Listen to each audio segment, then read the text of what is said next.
Donc là, c'est plus une question pour des historiens. Il faut dire que l'histoire du génocide arménien a longtemps été menée dans des cercles militants, en fait, par des descendants des victimes. Et elle s'est professionnalisée assez tardivement. Elle s'est professionnalisée à partir des années 1980, lentement, et surtout les années 1990. Les premières publications vraiment importantes, c'est les années 90-2000, qui ont réussi à établir une forme de consensus très large parmi la communauté historienne internationale. Ce qui n'était pas le cas avant, mais à une époque où les recherches n'avaient pas encore été menées de manière approfondie. Alors quand on retourne aux sources, on s'aperçoit que c'est une historiographie qui a longtemps privilégié les sources officielles. Et à l'époque, donc encore une fois fin du XXe siècle, les sources ottomanes n'étant pas accessibles, les sources officielles qui étaient mises en avant par les historiens qui travaillaient sur le génocide, c'était les sources provenant donc des ministères des Affaires étrangères des puissances impliquées pendant la guerre, et de préférence celles qui étaient alliées de l'Empire ottoman, donc Allemagne, Autriche-Hongrie, et puis également des sources américaines, celles donc des consulats et de l'ambassade des États-Unis dans l'Empire ottoman, parce que les États-Unis sont restés neutres évidemment jusqu'en 1917 et n'ont pas déclaré la guerre à l'Empire ottoman. En fait, pourquoi est-ce qu'on se fondait beaucoup sur ces rapports rédigés par des consuls, qu'ils soient allemands ou américains ou autres? C'était parce qu'on essayait d'accéder à une connaissance irréfutable en prenant pour postulat que ces sources émanaient de puissances neutres ou alliées, donc c'était un discours objectif qui allait servir à prouver qu'il y avait bien eu des crimes qui avaient été commis. Et là où c'est intéressant, c'est que du coup, les historiens ont très peu travaillé sur les sources non officielles. Alors, ce que j'appelle sources non officielles, ce sont des témoignages qui ne proviendraient pas d'administrations telles que des ministères de tel ou tel pays. Et pourtant, on en a. À partir des années 90, seulement à partir des années 90, certains historiens spécialistes du génocide ont commencé à travailler sur des témoignages de rescapés. Alors, des témoignages de rescapés qui ont été recueillis à chaud, c'est-à-dire dans les mois ou les 1 ou 2 ans qui ont suivi la déportation.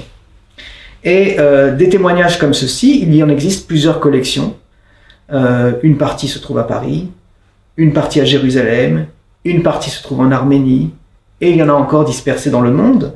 Ce sont des témoignages qui ont beaucoup fait progresser la connaissance historienne de ces crimes. En parlant des témoignages des victimes ou de témoignages non officiels, il faut aussi élargir le cadre parce que il y a des témoignages qui ont été relevés par des organisations arméniennes, également par des juridictions. Alors je pense par exemple aux juridictions qui ont été mises en place, les cours martiales qui ont été mises en place dans l'Empire ottoman, après la fin de la guerre, au moment où Istanbul, Constantinople était occupé par les Alliés, et où les Alliés avaient imposé la mise en place d'une juridiction pour juger les criminels, les crimes qui avaient été commis, et où le gouvernement ottoman s'est retrouvé dans la situation de devoir juger lui-même rapidement ces criminels, de peur qu'une juridiction internationale ne se mette en place, avec des conséquences beaucoup plus contraignantes potentiellement pour les autorités ottomanes, pour l'État. Des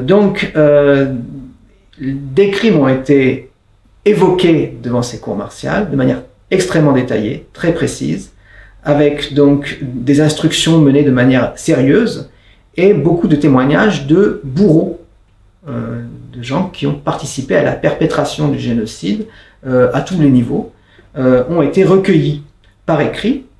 Et ces témoignages ont été partiellement publiés dans la presse ottomane de l'époque.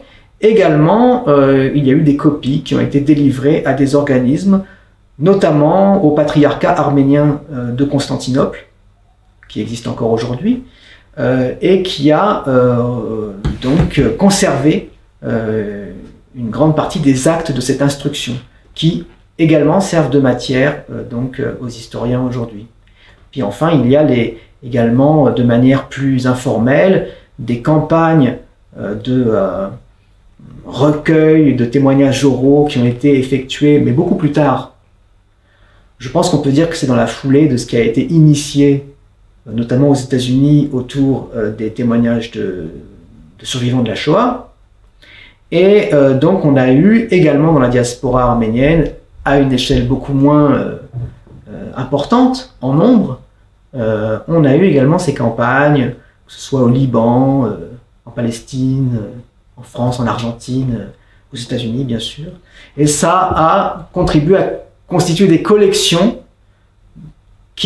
dont l'importance n'est pas négligeable, mais dont l'utilisation par des historiens reste encore embryonnaire. Néanmoins, une partie de ces collections, une partie significative de ces collections existantes, a maintenant été intégrée donc à la grande collection constituée à Los Angeles, c'est à USC Shoah Foundation. Donc voilà, elles sont maintenant accessibles aux chercheurs à travers le portail de cette institution. Après, si on regarde, souvent on demande des images, surtout quand on s'intéresse à un cadre, dans le cadre scolaire, on essaye de documenter ça de manière visuelle, et c'est vrai que le génocide arménien a été très peu photographié, donc il existe peu de documents d'images du génocide arménien, de photographies, je veux dire, parce que des images animées, à ma connaissance, ça n'existe pas. Ça sortira peut-être un jour, mais jusqu'à présent, ça n'est pas connu. Et des collections de photos, il y en a très peu. Ceci dit, elles ont aussi une valeur historique, mais elles sont très limitées par rapport à ce qu'on peut connaître pour d'autres cas de génocide au XXe siècle. Il reste encore des sources qui sont sous-exploitées ou qui commencent à peine à être exploitées ou qui n'ont pas du tout été exploitées. Celles qui commencent à être exploitées, bon, quand même, depuis au moins 10 à 15 ans, notamment par des historiens turcs, ce sont des sources, des sources ottomanes qui ont donc petit à petit été ouvertes à la consultation. Il est fort probable qu'une grande partie des archives officielles ait été expurgée, qu'il y ait des tentatives d'expurger ces archives des documents compromettants, mais il est fort probable aussi qu'il en reste beaucoup qui sont passés au travers du filet, si vous voulez. Et donc les recherches qui sont menées actuellement sur la base de ces sources par des historiens, souvent des jeunes historiens de plus en plus nombreux, donnent des résultats. Puis il y a également des fonds qui n'ont pas été encore vraiment étudiés et qui pourtant sont prometteurs, notamment les archives russes, donc pour la période de la Première Guerre mondiale, s'agissant de la question arménienne. Et donc là, il y a encore assez peu de travaux dessus, et donc il y a encore une marge de progression.